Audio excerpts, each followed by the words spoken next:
Well, it was a good run, but with injuries, Tampa's own Mike Merberg's time on The Biggest Loser came to an end last week. Now he's back home, and you'd be surprised what's happened since he left the show. Candace McCowan has the story you'll only see right here on News Channel 8.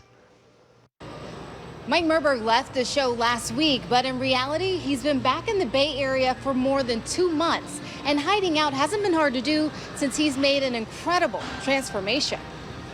I had a 22-inch neck and terrible sleep apnea. And that, along with the grief and depression, is all killed, gone, you know. Back home in his Tampa law office, Mike Merberg is far from the man who left to compete on The Biggest Loser. He started at 399 pounds, and he was down to 313 when he left the show. Since, he's down to 280 pounds. You know, the focus has got to be on the living at some point in time. It was grueling and emotional as Mike opened up on the show about his son Aaron, who died during an Army training exercise. The one thing that I found that everybody had in common there who was massively obese was everybody had a psychological issue or trauma or something that they had to get over. And I found that the ones that got over it quick, earlier than the others were the first ones to lose the large amounts of weight. Mike admits it took him time to deal with his son's death. Now he's up every morning swimming and every evening hitting the gym. And he's mastered healthy cooking. This is a picture of kale and eggs blended together and then scrambled, Mike's green eggs and ham.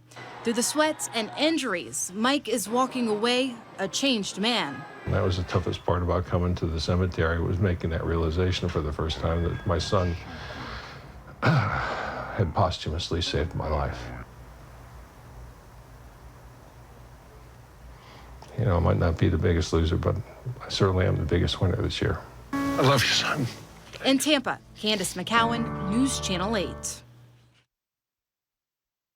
Well, that's a good man right there. I remember meeting him and his son several years ago. Class act, and his son obviously a hero. Since joining that show, Mike is no longer a diabetic either, and he's off all the medications, and he's sharing some tips and recipes. Just click on the story on WFLA.com. Don't miss all of the remaining contestants as they battle it out on The Biggest Loser. That airs right here on Thursdays at 9, and we're really proud of you. Glad to share that story.